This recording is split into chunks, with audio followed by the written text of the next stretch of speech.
A você que acompanha a TV Canção Nova no Brasil e em tantas partes, muito boa noite, bem-vindo e obrigado por nos acompanhar. Estamos começando o Além da Notícia de hoje e o tema é transtornos funcionais.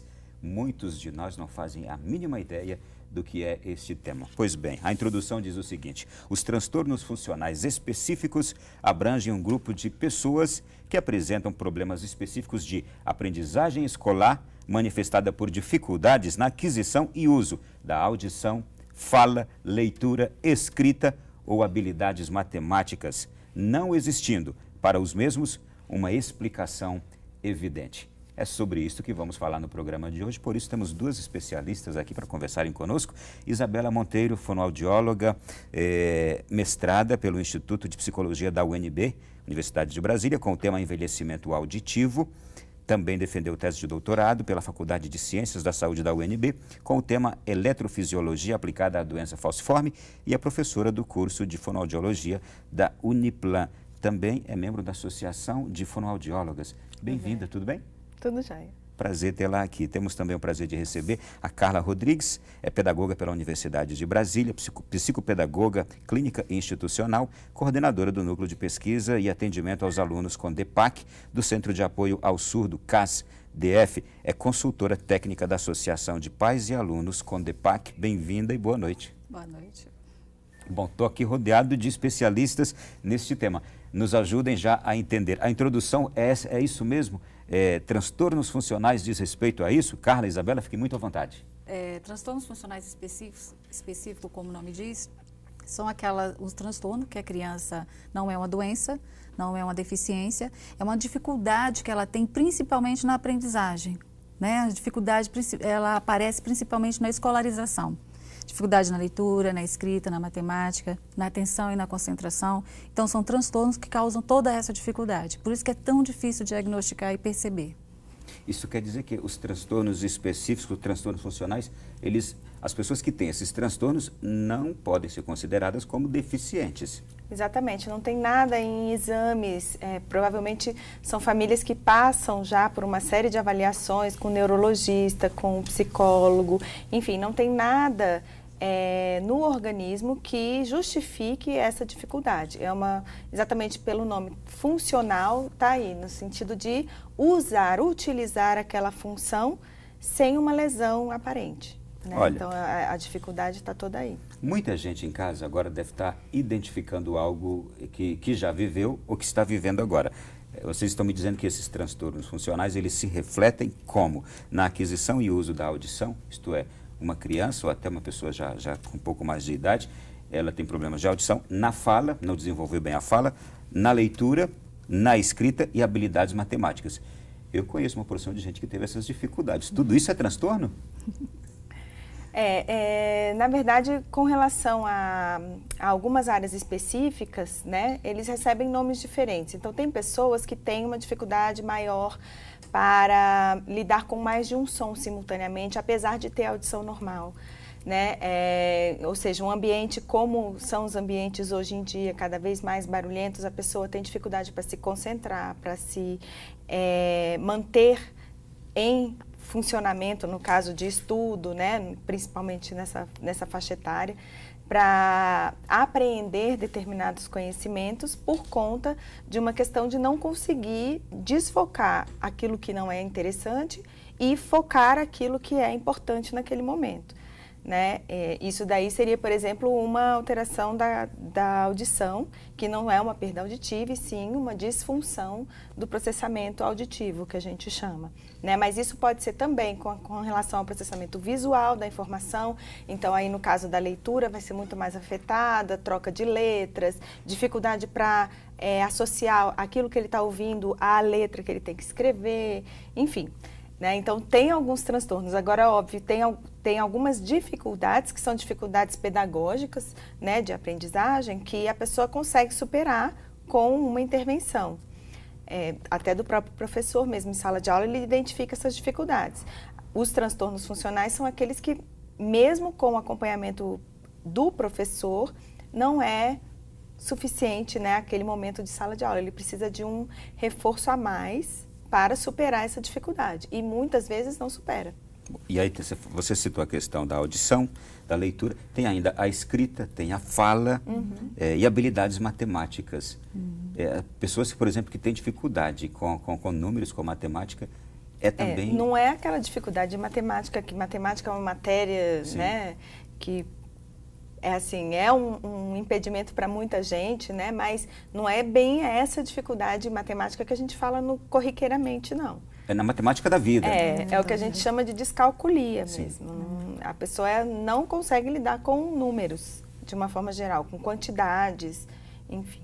Há quanto tempo se começou a perceber que isso se tratava de disfunção e que isso não era, por exemplo, o meu filho é burro, o meu filho é menos inteligente que outro, ou o meu filho é preguiçoso? Há quanto tempo se descobriu que isso aqui é uma disfunção e que precisa ser tratado e entendido? Dos 5 anos para cá foi que isso veio mesmo à mídia à tona, né? Mas já tem bastante tempo que isso é estudado, principalmente na Unifesp, na USP, né? Na parte de audiologia de lá. Mas assim, aqui em Brasília, de 5 anos para cá, que isso veio aqui mesmo à tona, os transtornos funcionais. Porque uma criança que tem dislexia, ela pode ter como comorbidade, junto com a dislexia, o próprio déficit de atenção, o TDAH, ela pode ter junto com ela a descalculia. A criança com o DEPAC também pode trazer com ela característica da dislexia, do TDAH, da dislalia. São muito próximos os distúrbios, então a gente não sabe precisar o que a criança tem.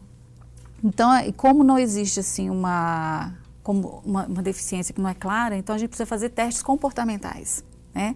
E percebendo essa dificuldade, a criança precisa de toda uma adequação, né, que vem muito da postura do professor em sala de aula, a forma da família aceitar, a forma de lidar com ela no dia a dia. Então, tudo isso é muito sutil. Se a gente não entende o que é o transtorno, a criança recebe esses rótulos de preguiçosa, de burra, de anta, né? Chega a ter músicas na sala, né, de viver no mundo da lua. Então, são crianças muito discriminadas e que sofrem muito bullying. Bom, agora, para identificar isso numa sala de aula ou dentro de casa, naturalmente que os professores e os pais deveriam também ter um conhecimento para isso, porque não é fácil identificar, né? Os professores têm já professores comuns de sala de aula têm esse conhecimento, os pais em casa, eu imagino que não, porque se eu tivesse um filho assim, eu não o teria, eu estou ouvindo agora pela primeira vez essas coisas. Na verdade, existem crianças preguiçosas, existem crianças que não gostam de ir para a escola e não gostam de estudar. E aí vão ter as dificuldades advindas dessa falta de vontade, né? Agora, independente de existir ou não, o fato dela ter esse tipo de sensação pode já ser um sinal de que, né, esse comportamento de preguiça pode já ser um sinal de que aquela situação é uma situação de aprendizagem muito difícil e que, por isso, ele tem pouca vontade de ir para a escola, já vive na escola, os professores reclamam que fica moadinho no canto, ou então, muito pelo contrário, é aquela criança que não para quieta porque ela não está realmente conseguindo manter a atenção para aquilo e aí ela se dispersa para outras coisas, né? Então, só o fato de não conseguir e não se adequar a um ambiente, por exemplo, de escola, ou mesmo em casa, né, uma criança dispersa, desatenta, que nunca colabora com nada, não atende, tudo, isso já é um sinal de que qualquer pai ou qualquer professor identificaria alguma coisa estranha. Mesmo que seja, por exemplo, um problema emocional que ela está passando e que, por algum motivo, isso está interferindo naquele comportamento em sala de aula, né? Então, no caso, esse teria uma causa específica, emocional, para justificar esse comportamento. Então, o pai desconfiando disso, que a criança está uma criança mais difícil, mais lenta, ou enfim, né, com algum comportamento diferenciado em relação à escola. E o professor também, com esse comportamento diferenciado desse aluno, vai ficar com a pulga atrás da orelha e vai procurar o profissional de saúde para começar a procurar as causas, né? Podem ser encontradas ou não.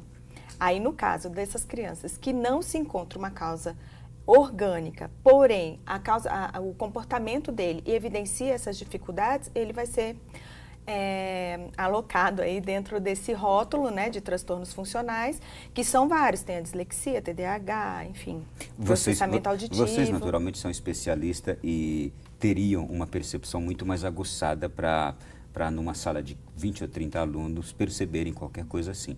Mas hoje há na formação dos nossos professores esta percepção também, este cuidado para que eles percebam uma característica diferente de uma criança e já digo, aquilo é um transtorno funcional desta natureza. Vocês acham que há hoje na formação dos professores também isso? Aqui em Brasília tem sido assim, realmente iniciou esse trabalho, tem sido referência em todo o estado nacional, né? Nacionalmente, Brasília tem sido referência. Inclusive, o único local que existe sala de apoio para os transtornos funcionais é em Brasília. Né? É um projeto que foi aqui de Brasília, da Secretaria de Educação, os pais se reuniram, reivindicaram e a gente conseguiu esse espaço de atendimento dentro da Secretaria de Educação.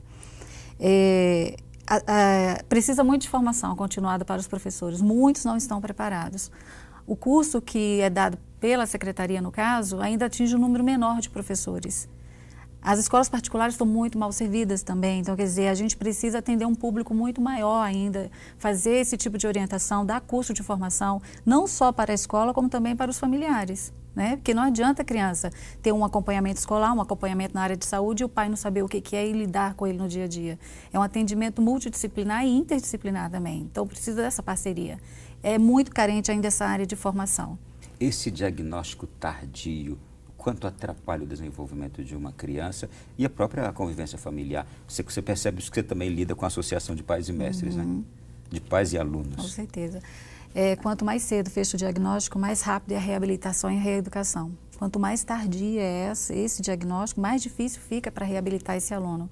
No caso dos transtornos funcionais, o DEPAC é o único que pode ser totalmente reabilitado. Né? A dislexia não, o TDAH não. Agora, o aluno com DEPAC, se ele tiver um acompanhamento na área de saúde, na área educacional, todo esse apoio, quando ele for refazer o exame, ele pode ter zerado o distúrbio. Então, quanto mais cedo for reabilitada essas habilidades auditivas, essa dificuldade de aprendizagem, toda essa orientação, a criança pode até não ter mais o distúrbio auditivo. Até porque uma coisa importante, o organismo se adapta a tudo, né? Então, se você não faz uma determinada coisa, você não tem uma determinada habilidade, o seu organismo vai arrumar alguma forma de você conseguir atingir aquele mesmo objetivo final sem usar aquela habilidade. Então, quanto mais você faz isso, mais modificações no sistema, mais disfunções associadas você está agregando àquele problema, né? Então, em vez de ter uma via mais fácil de recuperação, você vai ter mais trabalho para poder eliminar todos esses ajustes que o organismo fez para tentar superar aquela dificuldade. Nós estamos falando de transtornos funcionais específicos, mas existe transtorno de aprendizagem e distúrbios de aprendizagem. Qual a diferença entre esses três? Porque o específico, a gente está tratando dessas causas aqui. Mas quando entra o transtorno da aprendizagem e o distúrbio? Geralmente, dificuldade de aprendizagem são aquelas que são geradas ali no ambiente pedagógico, né? Ou por uma pedagogia mal adotada, um método mal adotado de ensino, falhas de cunho pedagógico. Então, gerou ali uma dificuldade de aprendizagem, né? Que às vezes modifica, tirando a criança, trocando a criança de escola, trocando de professor, mudando a metodologia, essa dificuldade desaparece. O transtorno ou distúrbio tem autores que não diferenciam um do outro, né? Mas o transtorno ou distúrbio é gerado por algo que ele não consegue lidar. Independe da vontade dele. Uma criança que tem dificuldade de aprendizagem na sala de aula, ela tem a dificuldade, mas se o professor dá os recursos, se a gente adequa tudo direitinho, essa criança vai embora. O transtorno ou distúrbio, não. Se ela não tiver todo esse amparo, todo esse acolhimento, tanto da área da saúde quanto da área da educação, ele não vai se adaptar e ele não vai se desenvolver. As dificuldades escolares só vão aumentando, porque não foi gerado de cunho pedagógico, foi gerado por uma dificuldade dele, né? Que é tão difícil ser identificado, porque geralmente essas crianças com transtornos funcionais têm um QI acima da média. São crianças muito inteligentes. Muito espertas. Só que não espertas, só que não conseguem desenvolver. E isso é uma incógnita para os professores. Por que essa criança é tão esperta e não consegue copiar do quadro? Não consegue fazer uma prova sozinho, precisa de um ledor? Então, geralmente, eles acham que a criança está brincando com ele, ou não faz porque não quer, falta de educação dos pais, que os pais não põem esse menino na linha.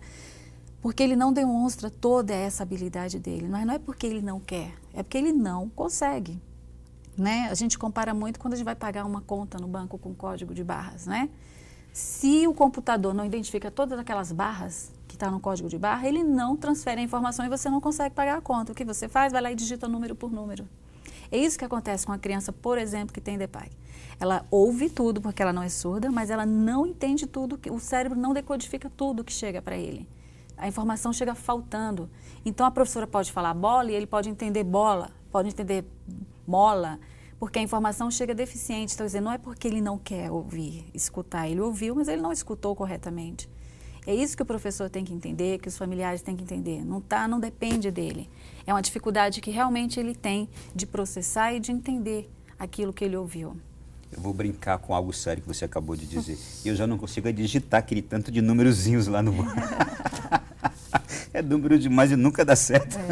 Sempre está faltando um. Sempre está faltando um ou está sobrando. Tem pais que falam a mesma coisa e vai 1, 2, 3, 1, 2, 3, eles fazem marcações, né? Cada um tem uma técnica.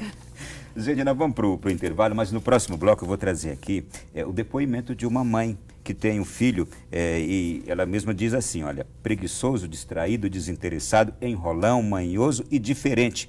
Foram alguns dos adjetivos atribuídos ao filho da professora Mônica Aviani, que daqui a pouco a gente vai conhecer a história depois do intervalo.